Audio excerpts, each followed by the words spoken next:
سیرت کو صرف سننا نہیں ہے، سیرت کو اپنانا ہے، یہی مسلمان کا شیوا ہے۔ الا بذکر اللہ تطمئن القلوب۔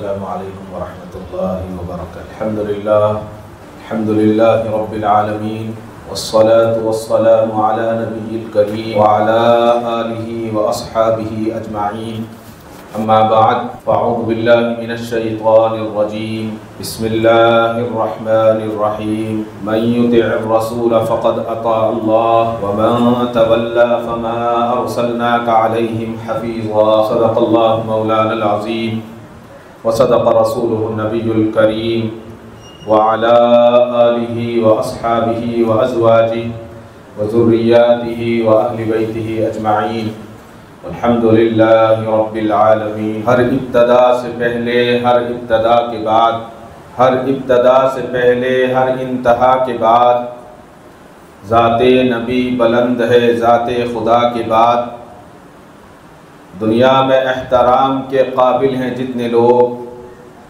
دنیا میں احترام کے قابل ہیں جتنے لوگ، میں سب کو مانتا ہوں مگر مصطفیٰ کے بعد صلی اللہ علیہ وسلم۔ حضرات، آپ کے سامنے قرآن کریم کی آیت تلاوت کی ہے۔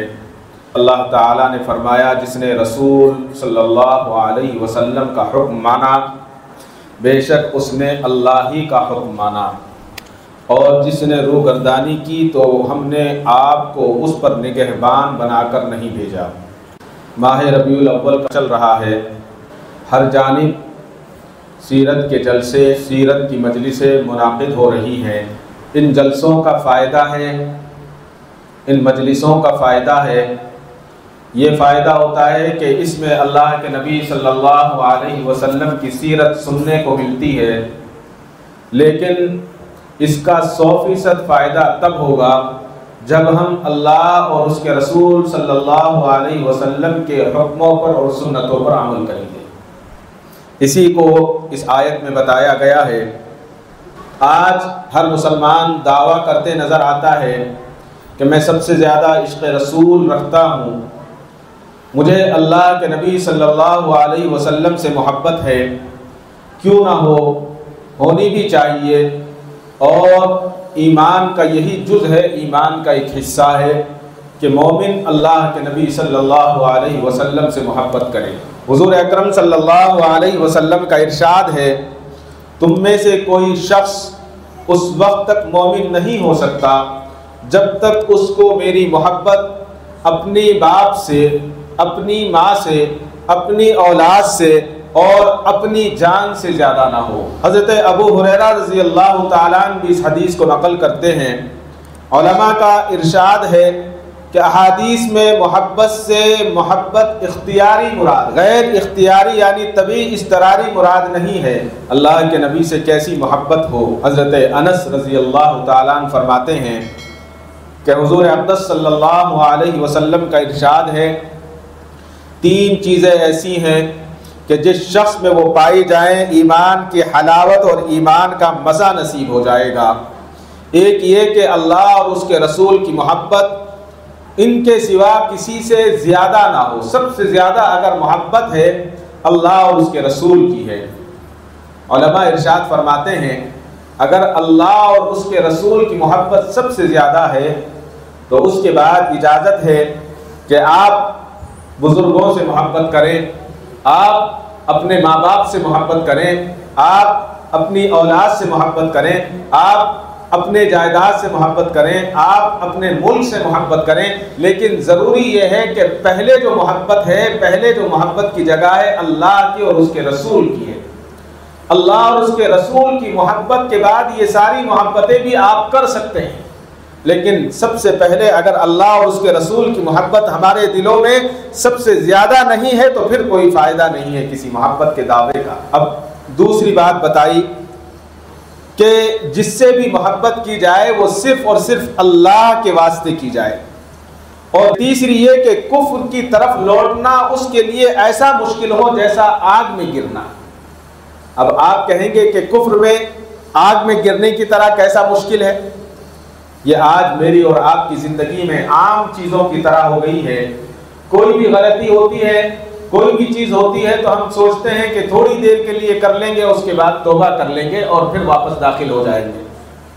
یہ کفر کی طرف لوٹنا ہے، یعنی جان بوجھ کر سمجھتے ہوئے جانتے ہوئے اللہ کے ساتھ شرک ٹھہرانا، اور کوئی ایسا کام کرنا جو ہمیں، جس میں شریعت نے ہمیں جس کی اجازت نہیں دی ہے، اور یہ سوچ کر لینا کہ یہ کر لیں گے اور اس کے بعد توبہ کر لیں گے، یہ کفر کی طرف جانا ہے۔ اگر کسی آدمی سے یہ کہا جائے کہ ایک آگ کا علاوہ جلایا جا رہا ہے، تم اس آگ کے اندر گر جاؤ، بعد میں نکل جانا، تم جتنے جلو گے تمہیں ٹھیک کر دیا جائے گا، اسپتال پہنچا دیا جائے گا، اگر کتنا بھی کم عقل آدمی ہے وہ ایسی حرکت نہیں کرے گا کہ وہ اس آگ میں کود جائے۔ وہ کبھی نہیں کہے گا کہ ہاں میں آگ میں کود کر میرے ہاتھ پیر جل جائیں گے میں پھر ٹھیک کر لوں گا، وہ کہے گا کہ نہیں مجھے یہ منظور نہیں ہے۔ لیکن آج ہماری زندگیوں میں روزانہ اس طرح کے واقعات آ رہے ہیں کہ جب ہم سنتے ہیں تو عقل حیران ہو جاتی ہے۔ چند سال پہلے بنگلور کے کچھ لوہے کا کاروبار کرنے والے احباب کولار گئے، کسی مارواڑی کے یہاں سے انہوں نے تانبا خریدا۔ جس صاحب نے اس واقعے کو اپنی آنکھوں سے دیکھا انہوں نے بتایا یہ واقعہ۔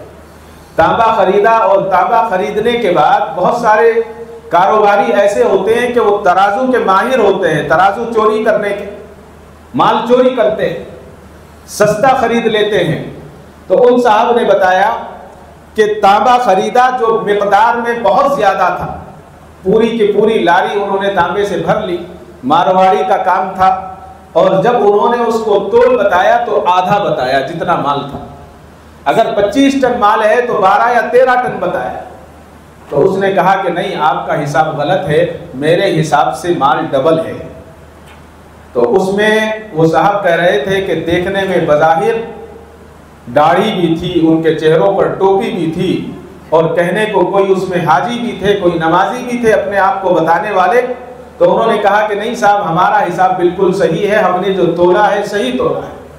اس نے کہا کہ اگر صحیح تولا ہے تو میں دوبارہ سے ترازو لگاتا ہوں اور اپنے لوگوں سے تلواؤں گا اور اس کی ویڈیو بناؤں گا، آپ بیٹھ کر تلوائیں، اور اگر مال اتنا نکلا جتنا آپ نے بتایا ہے تو سارا مال مفت دے دوں گا، اور اگر اتنا نہیں نکلا تو جو میں کہوں گا وہ کرنا پڑے گا۔ تو انہوں نے کہا کہ صاحب کیا کرنا پڑے گا؟ اس نے کہا کہ پھر اگر مال زیادہ نکلا تو ایک کام کرنا پڑے گا کہ میں سور کا گوشت لا کر دوں گا، تمہیں یہاں پکانا پڑے گا اور پکا کر کھا کر جانا پڑے گا، اور میں تمہیں سارا مال دے دوں گا۔ تو ان لوگوں نے آپس میں کچھ مشورہ کیا اور کہا کہ ٹھیک ہے، یہ آپ کی شرط ہمیں منظور ہے، آپ کی شرط ہمیں منظور ہے، آپ ایسا کریں کہ مال دوبارہ تلوائیں، اور اگر ہماری بات غلط ہے تو ہم سور کا گوشت کھانے کے لیے تیار ہیں۔ استغفر اللہ۔ وہی ہوا، مال تولا گیا، مال پورا نکلا، ڈبل مال تھا، 25 ٹن مال تھا جس کو 12 یا 13 ٹن بتایا۔ اس نے کہا کہ ٹھیک ہے، لڑکوں کو بلایا، پہلے تو خوب مارا باندھ کر، مارنے کے بعد پھر اس نے کہا کہ جو میری شرط تھی اب اس شرط پر عمل کرو۔ انہوں نے کہا کہ ہمیں منظور ہے۔ گوشت لایا گیا برے جانور کا اور لا کر ان کو دیا گیا، اور انہوں نے وہیں فیکٹری میں پکایا اور کہنے لگے کھا کر پھر توبہ کر لے۔ ایسی زندگی ہے، منحوس زندگی، تھوڑے سے مال کے لیے، اور انہیں یہ امید تھی کہ جب ہم گوشت کھا لیں گے تو یہ مال مل جائے گا۔ جب گوشت کھا لیا، کھانے کے بعد گالی دے کر مار پیٹ کر اس نے اپنی فیکٹری سے نکال دیا اور کہا کہ آئندہ اس علاقے میں تمہیں دیکھنا لو اچھا نہیں ہو۔ مال بھی گیا، ایمان بھی گیا۔ اسی کو کہا ہے کہ اللہ کے نبی سے اتنی محبت ہونی چاہیے کہ کفر کی طرف لوٹنا جیسا مشکل ہے۔ پوچھئے ان سے جنہوں نے یہ کام کیا ہے کہ انہوں نے یہ حرکت کیوں کی، اس سے کیا ہوا؟ اسلام بدنام ہوا ہے، مسلمان بدنام ہوا ہے، آئندہ کسی مسلمان کو وہ سامان نہیں دے۔ اللہ ہم سب کی حفاظت فرمائے۔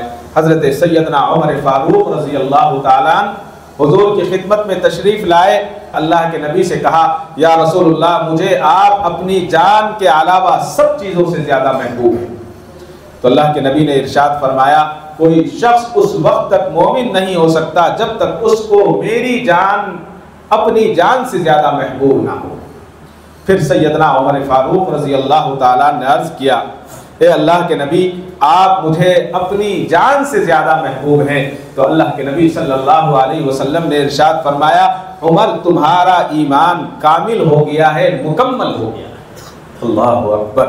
ایک صحابی نے آ کر حضور کی خدمت میں عرض کیا کہ اللہ کے نبی قیامت کب آئی؟ حضور نے پوچھا کہ تو نے قیامت کے لیے کیا تیاری کر رکھی؟ تو اس نے عرض کیا کہ اے اللہ کے نبی، تیاری کے لیے نمازیں میرے پاس زیادہ نہیں، صدقات میرے پاس زیادہ نہیں ہیں، روزے میرے پاس زیادہ نہیں ہیں، ہاں اللہ کے نبی کی اور اللہ کی محبت میرے پاس ہے۔ تو اللہ کے نبی صلی اللہ علیہ وسلم نے ارشاد فرمایا، اے شخص، اگر اللہ اور اس کے رسول کی محبت ہے تو حشر اسی کے ساتھ ہوگا جس سے اس کو محبت ہے۔ اتنا سننا تھا، وہ صحابی خوشی سے مسرور ہو گئے اور جھوم اٹھے۔ اس واقعے کو حضرت عبداللہ بن مسعود رضی اللہ تعالیٰ، حضرت ابو موسیٰ اشعری رضی اللہ تعالیٰ، حضرت صفوان رضی اللہ تعالیٰ اور حضرت ابو ذر غفاری رضی اللہ تعالیٰ بھی نقل کرتے ہیں کہ اس دن جتنی ہمیں خوشی ہوئی اتنی خوشی کسی دن نہیں۔ آج دنیا کے اندر لوگ اپنا آئیڈیل بناتے ہیں کہ فلاں ہیرو میرا آئیڈیل، فلاں آدمی میرا آئیڈیل، کوشش کریں گے کپڑے ایسے پہنیں گے، جی بال ایسے کٹوائیں گے، جوتے ایسے ہی پہنیں گے، سر کو اسی طرح سے رکھیں گے، بولنے کا انداز وہی کرنے کی کوشش کریں گے۔ مسلمان کا اگر کوئی آئیڈیل ہے تو وہ صرف اور صرف نبی کریم صلی اللہ علیہ وسلم کی ذات گرامی۔ تو ہم اپنے اندر جھانکے، کسی کو ہمیں کہنے کی ضرورت نہیں ہے، ہم اپنے اندر جھانکے اور سوچیں کیا ہمارے اندر اللہ کے نبی صلی اللہ علیہ وسلم کے چہرے والی سنتیں ہیں یا نہیں، ہمارے جسم پر وہی چیزیں ہیں یا نہیں ہیں، ہماری عادتیں جو اللہ کے نبی صلی اللہ علیہ وسلم کی تھی یا ہیں یا نہیں ہیں، اور اللہ کے نبی صلی اللہ علیہ وسلم کا ادب ہم کتنا کرتے ہیں، اکرام ہم کتنا کرتے ہیں، اس پر غور کریں، کسی کو نہ کہیں، صرف اپنے آپ میں جائزہ لے لیں، اندازہ ہو جائے گا کہ سچی محبت ہے یا نہیں ہے۔ سلطان ناصر الدین مشہور بادشاہ گزرے، نبی کریم صلی اللہ علیہ وسلم کا جب نام لیا کرتے تھے تو بے حد ادب احترام سے لیتے۔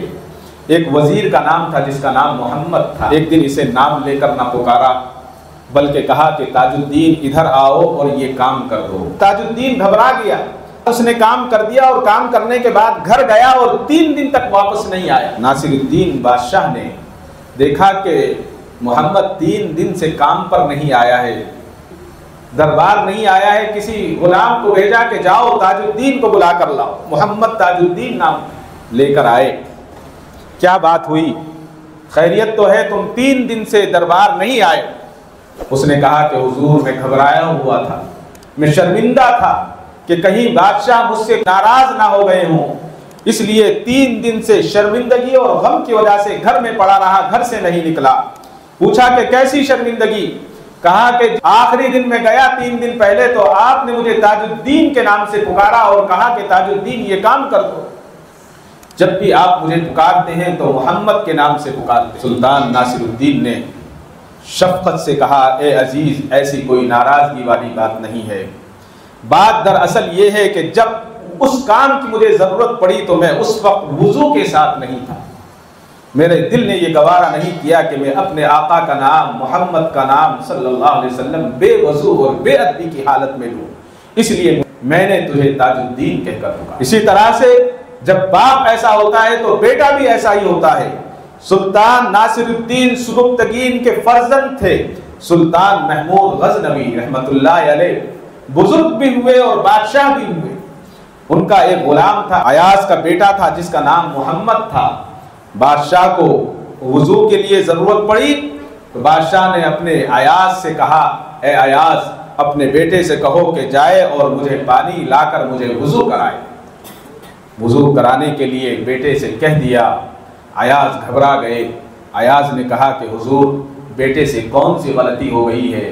آپ نے آج بیٹے کو محمد کے نام سے نہیں پکارا، میں گھبرا گیا ہوں، اللہ کے لیے اس کو معاف کر دیں، اگر کوئی غلطی ہو گئی ہو تو اس کو آپ معاف فرما دیں۔ سلطان محمود غزنوی رحمت اللہ علیہ نے کہا کہ بھائی آپ غمگین نہ ہوں، آپ پریشان نہ ہوں، میں نے اس کو اس لیے نہیں بلایا کہ میں وضو سے نہیں تھا، میرا دل اس بات کے لیے گوارا نہیں تھا کہ میں بے ادبی کے ساتھ اپنی اس ناپاک زبان سے رحمت دو جہاں محمد عربی صلی اللہ علیہ وسلم کے اسم گرامی، یہ بادشاہوں کا معاملہ تھا۔ اور آج کیا ہو رہا ہے؟ ہر سال سمجھاتے جھنڈیوں کو جن پر کلمہ لکھا ہوتا ہے شام میں دوسرے دن کچروں کے ڈھیروں پر پڑی ہوئی مل رہی ہے۔ اس کا وبال کس کو ہوگا؟ جو کر رہا ہے اس کو ہوگا۔ اس کا بھی احترام ہے۔ زبان سے نام لینے کا کتنا احترام ہے، اس سے زیادہ احترام اس کا بھی۔ سلطان صلاح الدین ایوبی فاتح بیت المقدس زندگی اسلام کی خاطر گھوڑے پر گزار دی، نہ حج کر سکے نہ عمرہ کر سکے، مدینہ نہیں گئے، تڑپ بہت تھی۔ ایک مرتبہ مکے کے کسی امیر نے، اس وقت جو مکے کا کوئی گورنر تھا یا جو بھی امیر تھا، اس نے ایک پنکھا ہدیے میں بھیجا اور اس پنکھے کے اوپر ایک پرچہ لگایا اور اس پر لکھا کہ ایک ایسا نایاب تحفہ میں تمہاری خدمت میں بھیج رہا ہوں جو نہ کسی آج تک بادشاہ کو ملا، نہ آپ کو ملا ہوگا، نہ آپ کے باپ کو یا آپ کے دادا کو ملا ہوگا۔ اتنا قیمتی تحفہ ہے اور ایسا تحفہ آپ نے دیکھا نہیں ہوگا۔ اب اگر کسی کے باپ کو اور دادا کو لپیٹا جائے تو آدمی کو غصہ آتا ہے۔ حضرت سلطان صلاح الدین ایوبی کو غصہ آ گیا، چہرہ بگڑ گیا، لال ہو گیا۔ قاصد سمجھ گیا کہ غصہ آ گیا ہے، کہا کہ حضور ایسا کریں کہ پنکھے کو پلٹ کر بھی ایک بار دیکھ لیں، جس طرف سے آپ نے پڑھا ہے وہ تو ٹھیک ہے، دوسری طرف سے بھی پڑھی۔ پنکھے کو دوسری طرف سے دیکھا، کھجور کا معمولی سا پنکھا، کھجور کے پتیاں ہوتی ہیں اس کا پنکھا تھا، کوئی بڑا قیمتی پنکھا نہیں تھا۔ اس کی دوسری طرف لکھا ہوا تھا اور اس میں تھا میں نخلستان مدینے کا پنکھا ہوں اور نبی کریم صلی اللہ علیہ وسلم کے روزے مبارک کا ہمسایہ ہوں۔ میں نے حضور کے روزے کے قریب میں رہ کر اسی آب و ہوا میں پرورش پائی ہے اور میں سلطان صلاح الدین ایوبی کی راحت کے لیے اب مقرر کیا گیا ہوں۔ بس اس جملے کو دیکھنا تھا اور پڑھنا تھا۔ عقیدت و عشق رسول سے سلطان صلاح الدین ایوبی کی خوشی کی انتہا نہ رہی، آنکھوں میں آنسو آ گئے اور ادب و احترام کے ساتھ اس پنکھے کو آنکھوں پر رکھا اور آنکھوں سے عقیدت و محبت کی روشنی چھلک اٹھی، یعنی آنکھوں سے آنسو جاری ہو گئے اور کہا کہ سچی بات یہ ہے کہ اتنا بیش قیمتی تحفہ میرے خزانے میں نہیں ہے۔ اللہ اکبر! یہ تھا عشق رسول۔ آج عشق رسول کا میں دعویٰ کروں، یہ کیسا دعویٰ ہے؟ عشق رسول کا دعویٰ اگر کرنا ہوتا تو سید احمد کبیر رفاعی رحمت اللہ علیہ کرتے۔ حضرت سید احمد کبیر رحمت اللہ علیہ حضرت شیخ عبد القادر جیلانی رحمت اللہ علیہ کے ہم عصر تھے۔ 555 ہجری میں آپ نے حج کیا اور جب روضہ رسول صلی اللہ علیہ وسلم پر پہنچے تو ادب کا کیا مقام ہوگا وہ تو اللہ جانتا ہے۔ ادب کے ساتھ کہا السلام علیکہ یا جدی، اے دادا جان آپ پر سلام ہو۔ جواب آیا وعلیک السلام یا ولدی، بیٹا تم پر بھی سلام ہے۔ اللہ اکبر، اللہ اکبر!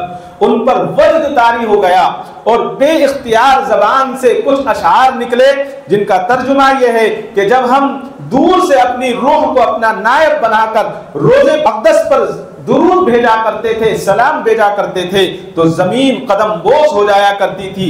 آج جسم کی باری آئی ہے، ذرا اپنا دست مبارک باہر نکالیے تاکہ میرا لب اس کو چھو سکے اور میں اپنے ہونٹوں سے اس کو بوسا دوں اور اس کو پیار کروں اور اس پیار کی دولت مجھے نصیب ہو جائے۔ سید احمد کبیر رحمت اللہ علیہ رفاعی کے تعلق سے علامہ جلال الدین سیوطی نے نقل کیا ہے کہ روزہ اقدس سے حضور اکرم صلی اللہ علیہ وسلم کا دست مبارک باہر آیا، انہوں نے دوڑ کر بوسا لیا اور بے ہوش ہو گئے، ہاتھ غائب ہو گیا، مسجد نبوی میں نور پھیل گیا، ایسا نور کہ اس کے سامنے آفتاب کی روشنی بھی کوئی روشنی مانا نہیں رکھتی۔ اور کسی نے جو اس وقت تھا انہوں نے کہا کہ آج کا دن، آج کا وقت تو قابل رشک ہوگا، تو ایک بزرگ نے کہا کہ وقت کیا، لوگ کیا، اس وقت تو ملائکہ کو بھی رشک ہوگا کہ یہ دولت اللہ نے ہمیں نصیب فرمائی۔ سید احمد کبیر رفاعی رحمت اللہ علیہ، یہ واقعہ بڑا تفصیلی ہے، لکھا ہے کہ اس کے بعد حضرت جو ہے، میں اور آپ ہوتے تو کیا کرتے، دنیا دار ہوتا تو کیا کرتا کہ مجھے میرے سلام کا جواب آ گیا، سب جگہ ایڈورٹائزمنٹ شروع ہو جاتا نا۔ احمد کبیر کی تفسیر میں لکھا ہے کہ دروازے پر لیٹ گئے اور کہا کہ میرے اوپر سے کچلتے ہوئے مجھے یہاں۔ کثرہ نفسی کا یہ عالم، اس بات پر بہت سارے علماء یہ کہتے ہیں کہ یہ واقعہ اس کو نقل نہیں کرتے جو تصوف سے دلچسپی نہیں رکھتے، لیکن محققین نے اس واقعے کی صحت پر شبہ نہیں کیا۔ ہمارے اکابرین میں حضرت تھانوی نے اشرف الجواب میں اس واقعے کو نقل کیا ہے علامہ سیوطی کے، اور حضرت شیخ زکریہ رحمۃ اللہ علیہ نے فضائل حج میں اس واقعے کو نقل کیا ہے۔ اللہ اکبر۔ اور اس واقعے کے تعلق سے یہ بھی لکھا ہے جس وقت یہ واقعہ پیش آیا اس وقت حضور اکرم صلی اللہ علیہ وسلم کے جو دست مبارک کی زیارت کی، جن میں حضرت محبوب سبحانی قطب ربانی شیخ عبد القادر جیلانی رحمۃ اللہ علیہ بھی شامل تھے، انہوں نے بھی اس کی زیارت کی۔ آج ان کے نام کو ہم کتنا بدنام کرتے ہیں، ایسے ایسے کام ہم کریں گے ان کے نام سے کہ سوائے بدنامگی کے اور کچھ نہیں ہے۔ یہ اسلام نہیں ہے جو ہم اپنی جان سے اپنی مرضی سے کرتے ہیں۔ سید الرسول خاتم الانبیاء سیدنا مولانا حضرت محمد الرسول اللہ صلی اللہ علیہ وسلم اپنی قبر مبارک میں باحیات ہیں۔ یہ ایک الگ موضوع ہے، بہت لمبا موضوع ہے۔ ہم جو درود بھیجتے ہیں، ہم جو سلام بھیجتے ہیں، وہ اللہ کے نبی اس کا جواب دیتے ہیں۔ یہ بالکل بہت لمبی تفصیل ہے۔ عرض یہ کرنا ہے کہ سیرت کو صرف سننا نہیں ہے، سیرت کو اپنانا ہے، یہی مسلمان کا شیوا ہے۔ سیدنا موسیٰ علیہ السلام کی قوم میں ایک گنہگار تھا، بے انتہا گناہوں میں ملوث رہتا۔ جب وہ مر گیا تو بنی اسرائیل کے لوگوں نے اسے ایسے ہی چھوڑ دیا، کفن بھی نہیں دیا، تدفین بھی نہیں، کہا کہ گنہگار تھا پڑا رہنے دو، گل سڑ کر ختم ہو جائے گا۔ جب آدمی کو آدمی سے نفرت ہوتی ہے تو ایسا ہوتا ہے۔ اللہ تبارک و تعالیٰ نے حضرت سیدنا موسیٰ علیہ السلام کو حکم فرمایا کہ اے موسیٰ، میرا دوست بے گور و کفن چھوڑ دیا گیا ہے، جاؤ اس کو نہلاؤ، اس کو کفناؤ، اور اس کے بعد اس کی نماز جنازہ ادا کرو اور اس کی تدفین کرو۔ حضرت موسیٰ علیہ السلام گئے، دیکھا تو بنی اسرائیل کا وہ گنہگار جس سے ہر شخص نفرت کرتا ہے پڑا ہوا ہے، مرا ہوا ہے۔ اب اللہ کا حکم تھا، اٹھایا، اس کو نہلوایا، کفنایا، اور اس کے بعد نماز جنازہ ادا کی اور اس کی تدفین کر دی گئی۔ تدفین ہونے کے بعد حضرت موسیٰ علیہ السلام نے اللہ سے دعا کی کہ اے اللہ، ساری بنی اسرائیل یہ جانتی تھی کہ یہ تو گنہگار تھا، یہ تو ہر وقت گناہوں میں مبتلا رہتا تھا، اور آپ یہ کہتے ہیں کہ یہ میرا دوست ہے، اس کے اندر کون سی خوبی تھی کہ آپ نے اس کو اپنا دوست کا اعلان کر دیا ہے؟ اللہ تبارک و تعالیٰ نے فرمایا اے موسیٰ، یہ واقعی بہت گنہگار تھا، لیکن اس کی خوبی یہ تھی کہ جب کبھی یہ توریت کو دیکھتا اور توریت کو پڑھنے کے لیے کھولتا اور اس میں لفظ محمد کو دیکھتا تو فرط محبت سے اس نام کو چومتا اور اس کو آنکھوں سے لگاتا، اللہ کے نبی صلی اللہ علیہ وسلم پر درود بھیجتا۔ میں نے اس عمل کی وجہ سے، اس اکرام کی وجہ سے، اس قدر و منزلت کی وجہ سے اس کو یہ مقام عطا کیا ہے، اس کے گناہوں کو معاف کر دیا اور 70 حوروں سے جنت میں اس کے ساتھ نکاح کر دیا ہے۔ اللہ اکبر۔ یہ تھا محمد کے نام کے ادب سے لینے کا اور چومنے کا مقام۔ آج ہم ایک ہاتھ میں جھنڈی لے کر دوسرے ہاتھ میں سگریٹ کی کش لگا کر سگریٹ کا دھواں پھونک رہے ہیں اور اس کے ساتھ ساتھ جھومتے ہوئے نعرہ لگا رہے ہیں۔ اپنے آپ کو دیکھیں ہم کہاں چلے گئے، اپنے آپ کو سوچیں کہ ہمارا مقام کیا ہو گیا ہے۔ کیا اللہ اس سے خوش ہوں گے یا ناراض ہوں گے؟ اگر اللہ کو خوش کرنا ہے اور اپنے مقام کو بڑھانا ہے تو نبی کریم صلی اللہ علیہ وسلم کے نام کا ادب کرنا ہوگا، باوضو نام لینا ہوگا۔ جس طرح سے باوضو نام لینا ہے اسی طرح سے درود بھی پڑھنا ہے، سلام بھی پڑھنا ہے۔ گزشتہ جمعہ کتنے نوجوان ایسے ہیں جنہوں نے جمعہ کی نماز نہیں پڑھی، آپ ان سے پوچھیں۔ محمد عربی صلی اللہ علیہ وسلم کی آنکھوں کی ٹھنڈک اگر کوئی ہے تو وہ نماز ہے۔ اللہ کے نبی کی آنکھوں کی ٹھنڈک اگر ہم پہنچا سکتے ہیں تو وہ نماز کے ذریعے پہنچا سکتے ہیں، صرف شور کے ذریعے نہیں۔ دعا فرمائے اللہ تعالیٰ مجھے اور آپ کو کہنے سننے سے زیادہ اللہ کے نبی صلی اللہ علیہ وسلم کی سیرت کو اپنانے کی توفیق عطا فرمائے۔ وآخر دعوانا الحمدللہ۔ کعبے پہ پڑی جب پہلی نظر، کیا چیز ہے دنیا بھول گیا، کیا چیز ہے دنیا بھول گیا۔